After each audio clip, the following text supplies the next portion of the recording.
17 mars 2020. La France est confinée, les rues sont désertes, mais 6 ans plus tard, la vie a repris son cours, sauf pour les 2 millions de Français atteints du Covid long. Ok, super. Très très bien. Stéphanie est atteinte du Covid long depuis 4 ans. Avant le Covid, j'avais un super emploi, une vie à fond, et dans mon travail et avec la famille. Donc j'étais à 300 à l'heure, pleine d'énergie, je courais, la joie de vivre, voilà, tout était parfait. Et j'ai attrapé le Covid début décembre 2021. J'ai donc développé un Covid long par la suite. J'ai été couchée plusieurs mois. Et voilà, j'ai perdu mon emploi l'année dernière. J'ai été licenciée pour inaptitude au bout de 3 ans. Je suis en invalidité de 2e catégorie et je me bats. Ne voyant pas d'amélioration, elle a fait près de 1000 km de Bretagne jusqu'à Océja, près de Perpignan, pour se faire soigner dans cette clinique du souffle. C'est pas tout près, effectivement, c'est 1 mois. Donc ça impose une organisation aussi dans la famille, une acceptation aussi de mon époux et de mes enfants, parce que j'ai envie de dire que c'est un travail d'équipe. Et puis moi, il fallait que je sois prête psychologiquement à me faire violence pour venir ici, parce qu'il fallait gérer le déplacement et il fallait avoir de la force. Malgré la distance, Stéphanie est ravie des 4 semaines passées à Océja. Je me suis fait violence, mais on est ici entouré par des spécialistes qui ont tant de bienveillance. Tout le personnel de la clinique est d'une bienveillance formidable.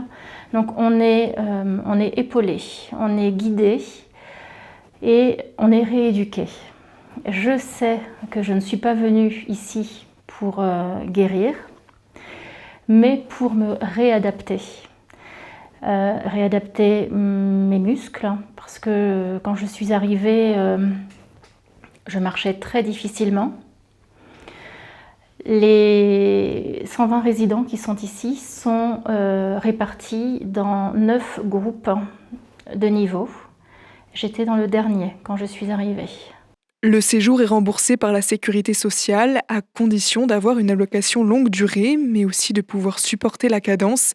La clinique refuse parfois certains patients s'ils sont trop malades. Je suis assez surprise, vu le nombre de Covid long qu'il y a en France et partout ailleurs, surprise que des informations concernant des structures comme celle-ci ne soient pas mieux diffusées, mieux communiquées. Après, j'ai conscience que moi, j'étais prête. Je pouvais physiquement me déplacer, je pouvais affronter ces 4 semaines de rééducation. Je sais que ce n'est pas le cas pour tout le monde. Il y a des malades qui ne peuvent plus sortir de leur lit. Il y a des malades qui sont dans le noir, qui sont en fauteuil roulant, qui ont déclenché des pathologies très graves.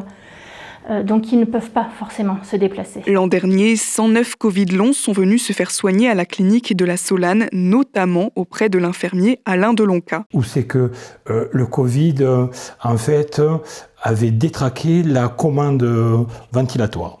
Et c'est pour ça, ici, on est spécialiste du souffle. On s'est aperçu qu'en corrigeant ce syndrome d'hyperventilation, on pouvait diminuer la gravité des symptômes. On peut voir que si on fait de la réadaptation à l'effort, sans gérer ce syndrome d'hyperventilation, ça les épuise et ça fait effet contraire. Si 80% des patients sont occitans, les 20% restants, comme Stéphanie, sont prêts à traverser la France.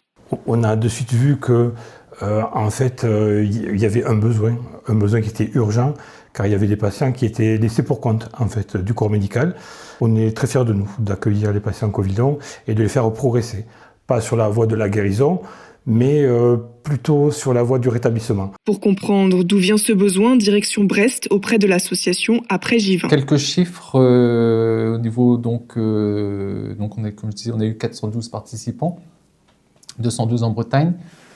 Et ce qui ressort de l'étude, en fait, c'est que les malades sont vraiment en souffrance, avec une errance médicale, une psychosomatisation des symptômes. Par exemple, 19% des Bretons contre seulement 11% des Occitans se sont retrouvés sans diagnostic. Et 17% des Bretons contre simplement 7% des Occitans consultent un médecin hors de leur région. ça dépend beaucoup en fait des médecins, quoi.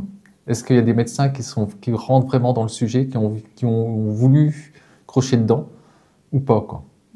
Et ça c'est vraiment, je pense, beaucoup joué là-dessus. S'il y a des médecins moteurs pour lancer des prises en charge, ou au contraire d'autres qui sont restés sur des positions Covid long psychosomatiques et du coup ont abandonné complètement toute idée de prise en charge. Et même si les médecins occitans semblent se préoccuper davantage des cas de Covid long que leurs homologues bretons, ils ne font pas de miracle pour autant. Stéphanie est rentrée de son séjour depuis 3 mois et a retrouvé son quotidien. Je suis partie au bout des 4 semaines en forme, fatiguée, mais en forme sans hyperventiler comme je le fais maintenant. Mais c'est vrai que ce mois-là m'était exclusif et je n'avais rien d'autre à penser que moi, pas d'efforts à fournir autres que les efforts de marche, de kiné et un peu sportif. Et quand je suis rentrée, remise dans le bain, juste avant les fêtes de Noël où il y a beaucoup d'agitation. Moi, j'ai 3 ados à la maison, ils sont adorables, mais ça reste des ados, donc avec leurs problématiques. Donc j'ai senti un bien pendant 2 mois, et puis depuis quelques semaines, c'est beaucoup plus difficile. En arrivant à Océja, j'avais beaucoup de mal à marcher. Et à la fin de mon séjour, je parcourais 5 km. Donc c'était une grande victoire, et d'un bon pas. C'était formidable. Donc j'ai essayé de maintenir ça aussi. La météo n'est pas très très clémente, donc on a la chance ici d'avoir un tapis roulant. Donc je m'y mets, mais par petites doses. Elle envisage déjà de se réinscrire à la Solane l'an prochain. Mais c'est un énorme regret de ne pas avoir ce genre de structure ici. Alors, c'est indéniable, le climat là-bas m'a fait beaucoup de bien. On n'a pas le même climat en Bretagne. Et on parle des asthmatiques qui supportent mal l'humidité. On a de très beaux étés, mais les hivers sont différents. Et voilà, et je sais que je dois subir ça aussi, probablement. Oui, j'aimerais qu'il y ait des structures ici. J'aimerais que les médecins entendent nos difficultés. Depuis, Stéphanie a rencontré un pneumologue à Brest. Elle attend de voir si cette nouvelle prise en charge lui sera bénéfique. Merci à toi d'avoir regardé ce reportage jusqu'au bout. Merci aussi à Stéphanie pour le temps qu'elle m'a accordé et à la clinique de la Solane pour leur accueil. Merci aussi à Stéphane pour les images qu'il m'a permis d'utiliser et à mon cousin Fanche qui a réalisé la musique de ce reportage. Je suis journaliste et il y a quelques mois, je me suis intéressée au Covid long et après quelques recherches, je me suis dit qu'il fallait en parler. Problème, aucun média n'en a voulu, soit par manque d'intérêt ou soit par manque de budget. En tout cas, moi, j'ai décidé de continuer. J'ai pris des billets pour me rendre à Océja, des billets de train aussi pour me rendre en Bretagne, et puis des hôtels. Bref, j'ai investi du temps et de l'argent pour que ce reportage puisse voir le jour. Alors si ce reportage t'a plu, ému ou même révolté, je t'invite à le liker, à laisser un commentaire et même à le partager pour que cette histoire circule et que l'information puisse vivre. Parce que derrière les chiffres du Covid long, ce sont des milliers de personnes dont les vies ont basculé et encore des milliers d'histoires à raconter.